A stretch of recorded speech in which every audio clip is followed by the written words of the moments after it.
Immediately he made the disciples get into a boat and go on ahead to the other side, while he dismissed the crowds.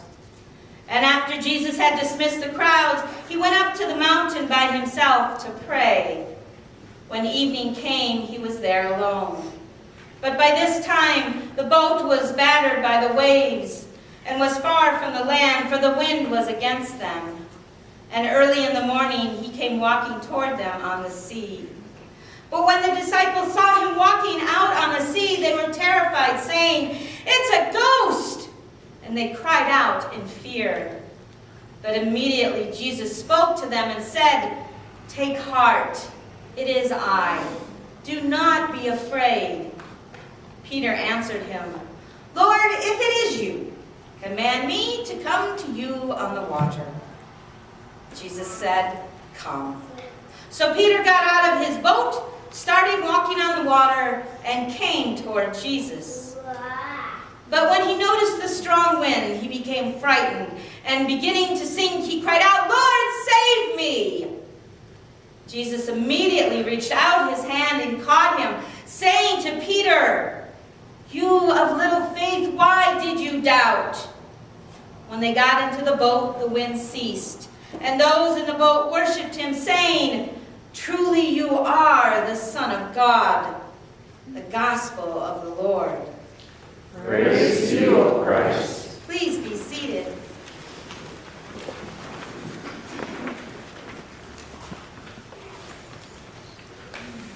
God's grace, peace, and love be in you today and throughout the journey we live in this time and place.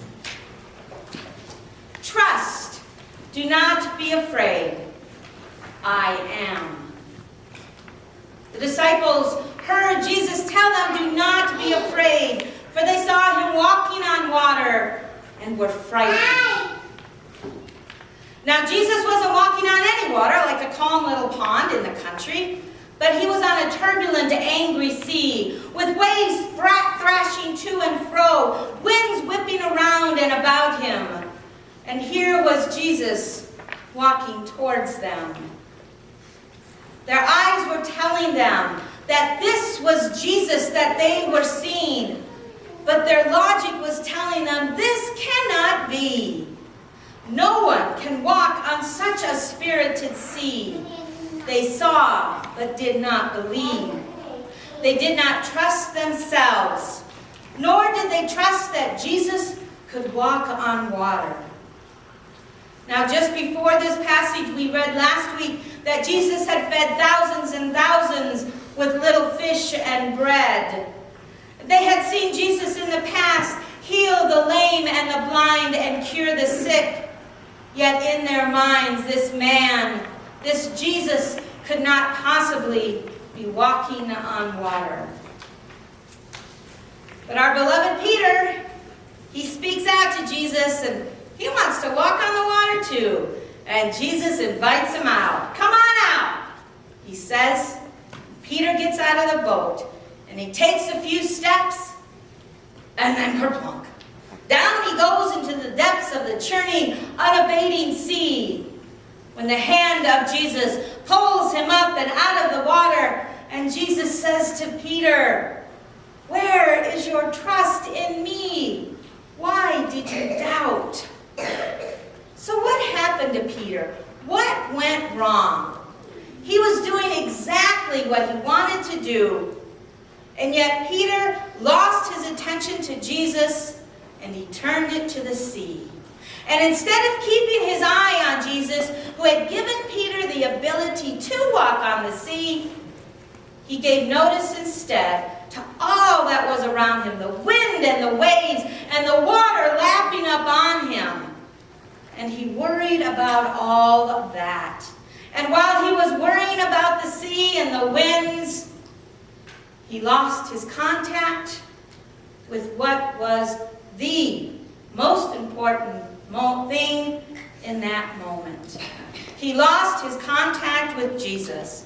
Instead of trusting in Jesus that he would keep him safe in the environment in which he was in, he let the environment take control of him, and he sank. Now in baseball, especially the little T-ballers and little leaguers and things like that, they tell those players, keep your eye on the ball. And in golf, they tell you to keep your eye on the ball and swing right through the ball. And when training a dog, we use treats in the side of the dog so that they're focused and they can hear what they're being asked to do. Well, that isn't until you meet my dogs and they have no clue. They just want the treat. But because we have this treat and it's right before them, right there in their focus, and they're hearing just one voice, we are to believe, I haven't seen it happen, but we are to believe that the dogs will do then what we are asking them to do. But just like dogs, like the dog, okay kids, listen up. Remember the dog in the movie Up? Yeah. What did he do? Squirrel. Yeah, you're talking about squirrel. He talked and we knew he was saying squirrel.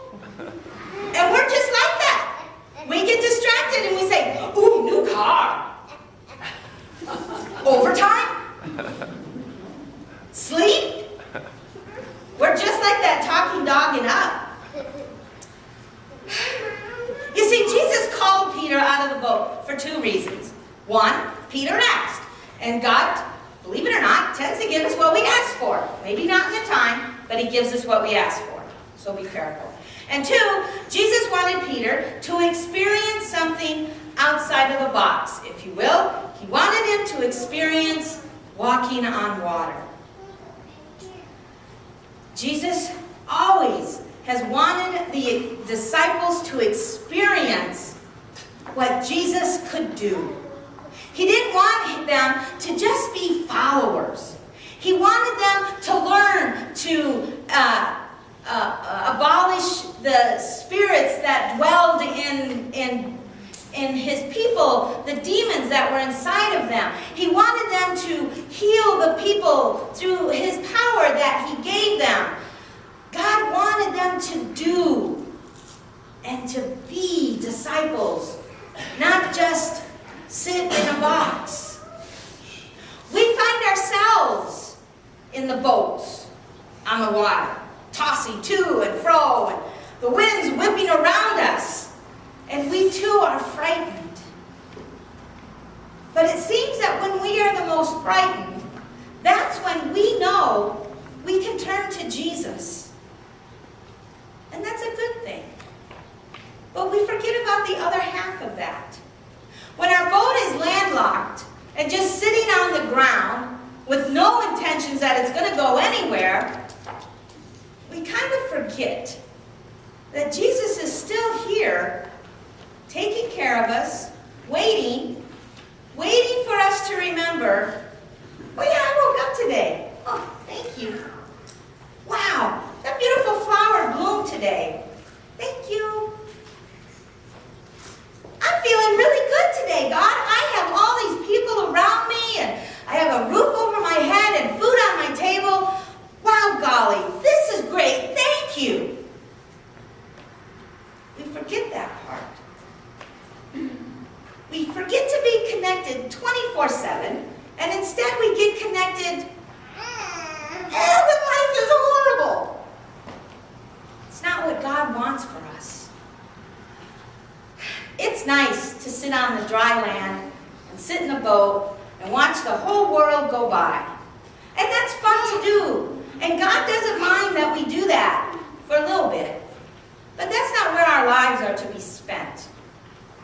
Our lives are to be spent in the boat, on the water, spent with our beautiful feet, walking the streets, walking the hallways of our workplace, walking through the aisles of the grocery store, professing our faith, remembering that it's not only Jesus that we can call on when times are tough, but that we can trust that he's there all the time, good and bad.